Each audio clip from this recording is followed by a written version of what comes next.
नमस्कार, श्री स्वामी समर्थ सर्वांना। मी रुपाली आपले स्वागत करीत आहे आपल्या घरच्या स्वादमध्ये एक नवीन रेसिपी घेऊन।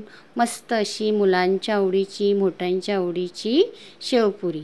चला तर मग घरीच बनवलेल्या पुऱ्या आणि मस्त अशा क्रिस्पी मुलांना आवडतील, तुम्हालाही आवडतील, तर नक्की ट्राय करा ही रेसिपी। आणि मुलांना उन्हाळ्याच्या सुट्ट्या लागलेल्याच आहेत, तर त्यांना हा नाश्ता तुम्ही नक्की बनवून खुश करा। तर चला माझा व्हिडिओ पूर्ण पहा, अजिबात स्किप करू नका।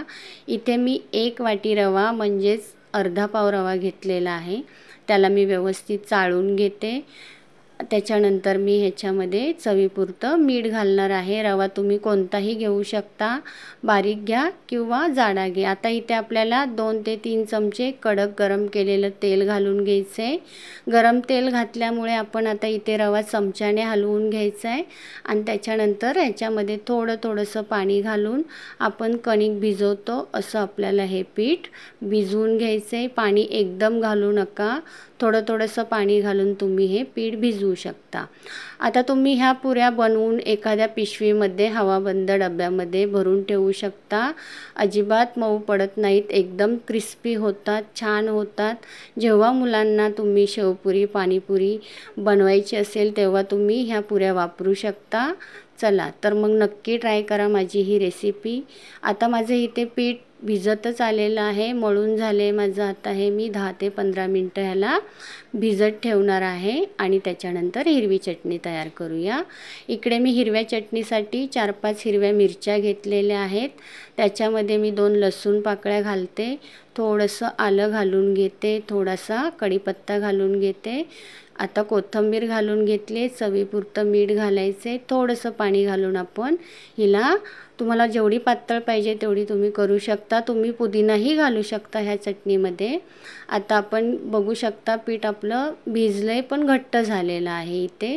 आता आपण काय करायचं आहे, हे थोडं पीठ मिक्सरच्या भांड्यामध्ये घालून ह्याला फिरवून घ्यायचे। पाटा वरवंटा असेल तर आपण काय करायचे, जसं पुरणपोळीचं पीठ आपण पाणी घालून पाट्या वरवंट्यावर टेचून घेतो, तसं सुद्धा तुम्ही हे पीठ टेचून मऊसूत करून घेऊ शकता। आता इथे मी मिक्सरच्या भांड्यामध्ये फिरवून घेतलेलं आहे आणि पुन्हा तेल घालून ह्याला मळून घेते। बघू शकता एकदम छान मऊसूत पीठ आपलं रेडी आहे। त्याला मी 5 मिनटं झाकून ठेवणार आहे। 5 मिनटाच्या नंतर आपण आता इथे पुऱ्या तयार करणार आहोत। आता इथे आपण चपातीसाठी उंडा घेतो तेवढा उंडा घ्यायचा आहे। लाटायसाठी आपण मैदा घेतलेला आहे, मैदा हाताला लावून आपण उंडा तयार करून घ्यायचा आहे आणि लाटायला पण मैदा घ्यायचा आहे।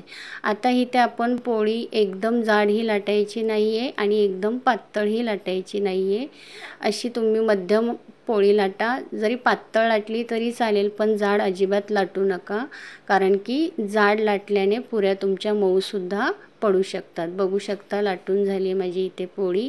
आता तुमच्याकडे छोटं भांडं असेल, पेला असेल, वाटी असेल काठाची, त्याने तुम्ही अशा पुऱ्या पाडून घ्या। माझ्याकडे छोटा काठाचा तांब्या होता, त्याने मी अशा पुऱ्या तयार करून घेतल्या।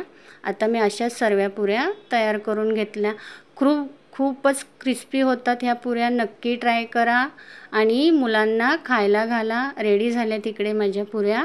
आता आपण तेल गरम झालेलं आहे, गॅस बारीक ठेवायचा आहे आणि बारीक गॅसवर आपण ह्या सर्व पुऱ्या तळून घ्यायच्या आहेत। बघू शकता छान अशा फुलतात ह्या पुऱ्या आणि फुलल्या नाही तरी क्रिस्पी खूप होतात आणि राहतात पण क्रिस्पी।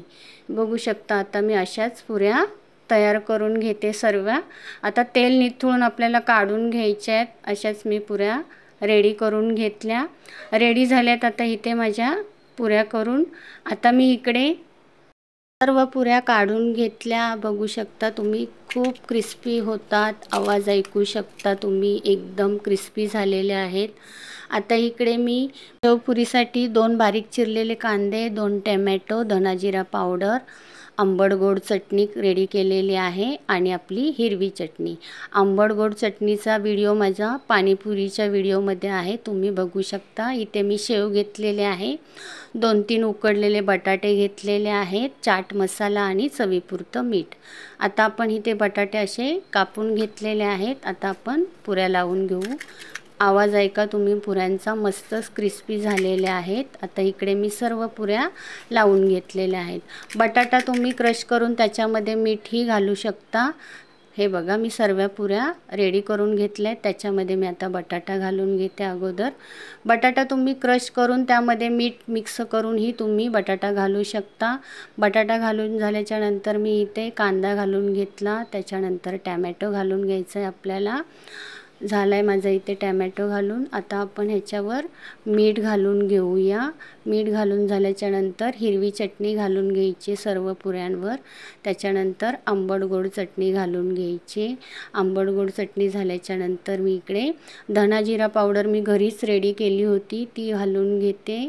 त्याच्यानंतर आपण चाट मसाला घालून घेऊया। खूप मस्त होतात, नक्की ट्राय करा आणि मुलांना खायला घाला। शेवट आपण शेव घालणार आहे बारीक, ही फक्त मी रेडीमेड आणलेली होती। आता कोथिंबीर घालून रेडी झाली आपली इथे खायला शेवपुरी। चला तर मग या खायला शेवपुरी आणि मुलांना पण बनवून खायला घाला आणि नक्की ट्राय करा। चला, तुम्हाला माझा हा व्हिडिओ आणि ही मी तयार केलेली घरची घरी शेवपुरी आवडली असेल तर नक्की बनवून पहा आणि एक लाईक करा, शेअर करा, एखादी कमेंट नक्की करा। चला तर मग नेहमी आनंदी राहा, हसत राहा, मस्त मस्त खात राहा। भेटूया पुढील नवीन एका व्हिडिओमध्ये एक नवीन रेसिपी घेऊन। तोपर्यंत धन्यवाद।